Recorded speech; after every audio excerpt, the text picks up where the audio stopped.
मूल संरचना का रहस्य, संविधान की महादीवार की कहानी। सोचिए, क्या संसद हमारे संविधान को पूरी तरह बदल सकती है, या फिर कोर्ट के पास कोई ऐसी महाशक्तिशाली दीवार है जो संविधान को बचाती है? अगर हाँ, तो आज हम जानने वाले हैं भारत के इतिहास की सबसे बड़ी कानूनी जंग।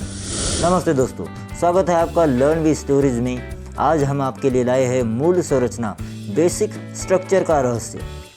आज हम जानने वाले हैं केशवानंद भारती मामले से पहले क्या हुआ, सुप्रीम कोर्ट ने कौन सी महादीवार खड़ी की और क्यों कोई भी सरकार उस दीवार को नहीं तोड़ पाई। तो हो जाइए तैयार, आज हम जानने वाले हैं संविधान की नींव की कहानी। चलिए तो कहानी की शुरुआत करते हैं। पिछली कहानी में हमने जाना कि हमारा संविधान एक ऐसा घर है जिसे बदला तो जा सकता है, लेकिन उसकी नींव नहीं हिलनी चाहिए। पर ये नींव क्या है और इसे बचाने के लिए संसद और सुप्रीम कोर्ट के बीच कैसी जंग हुई?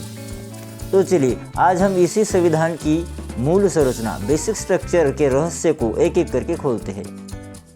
अध्याय 1, शक्ति का पहला युद्ध, कोर्ट के बदलते फैसले।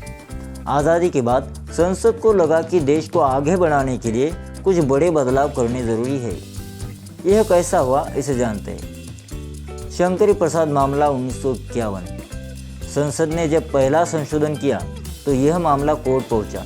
सुप्रीम कोर्ट ने तब कहा, ठीक है, संसद के पास अनुच्छेद 368 के तहत पूरी पावर है, वह मौलिक अधिकारों को भी बदल सकती है। उस समय मौलिक अधिकार संसद की शक्ति के सामने टिक नहीं पाए। फिर आया 1967 में गोलखनाथ मामला। कुछ साल बाद सुप्रीम कोर्ट ने अपना फैसला पूरी तरह से बदल दिया। कोर्ट ने कहा, नहीं, मौलिक अधिकार तो अपरिवर्तनीय है, संसद इनमें न तो कटौती कर सकती है और न ही वापस ले सकती है। संसद को यह बात बिल्कुल अच्छी नहीं लगी। उसे लगा कि कोर्ट उसके काम में बाधा डाल रहा है। तो चलिए अब हम देखते हैं कि संसद ने इसका जवाब कैसे दिया। अध्याय 3, संसद का सबसे बड़ा वार और महादीवार का जन्म। जब कोर्ट ने संसद को रोका तो संसद ने भी पलटवार किया। यह एक जबरदस्त टकराव था। फिर हुआ 24वां संशोधन 1971। संसद ने सीधे संविधान को ही बदल डाला। संसद ने घोषित किया, हमारी शक्ति असीमित है, हम मौलिक अधिकारों को बदल सकते हैं और कोर्ट इसमें रोक नहीं सकता। फिर आया केशवानंद भारती मामला 1973। यह मामला सबसे इम्पोर्टेंट है। संसद की इस असीमित शक्ति को कोर्ट में चुनौती मिली। यह इतिहास का सबसे बड़ा मुकदमा था। तो चलिए अब हम जानते हैं कि सुप्रीम कोर्ट ने इस निर्णायक युद्ध में क्या किया। सुप्रीम कोर्ट ने यहाँ एक समझदारी भरा रास्ता चुना। कोर्ट ने संसद के 24वें संशोधन को सही ठहराया, यानी संसद मौलिक अधिकारों को बदल सकती है। पर क्या आपको पता है, कोर्ट ने साथ ही एक महाशक्तिशाली दीवार खड़ी कर दी। कोर्ट ने कहा, हाँ, संसद के पास बदलाव की शक्ति है, पर वह संविधान की मूल संरचना को नहीं बदल सकती। यह सबसे महत्वपूर्ण फैसला था, जिसने संविधान की नींव को हमेशा के लिए सुरक्षित कर दिया।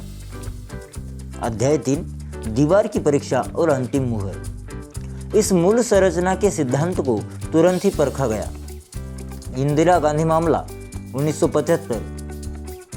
सरकार ने एक ऐसा संशोधन किया जो एक चुनावी विवादों को कोर्ट की जांच से बाहर कर रहा था।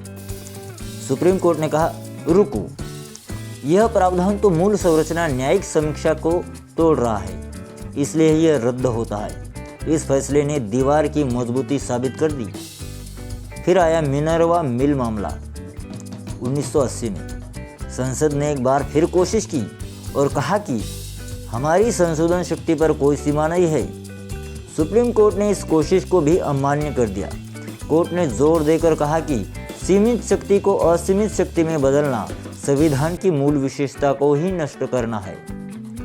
तो चलिए अब हम यह देखते हैं कि इस महाशक्तिशाली दीवार में कौन कौन से तत्व शामिल है, जैसे न्यायिक समीक्षा, कोर्ट की जांच की शक्ति, कानून का शासन, न्यायपालिका की स्वतंत्रता, शक्तियों का विभाजन और संविधान की सर्वोच्चता। तो चलिए अब हम बढ़ते हैं इस कहानी के अंतिम विचार की तरफ।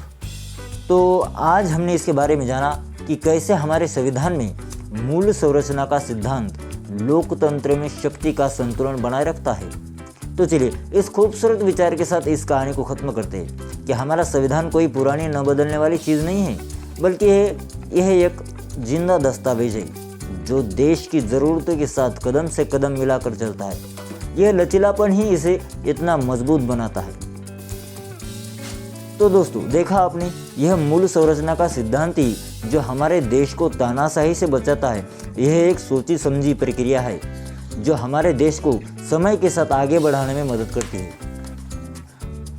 अगर आपको यह कहानी पसंद आई और आपको यह कॉन्सेप्ट समझ आया तो देर किस बात की, इस वीडियो को एक लाइक दीजिए और नीचे कमेंट करके बताइए कि आपको मूल संरचना का कौन सा तत्व सबसे ज़्यादा महत्वपूर्ण लगा।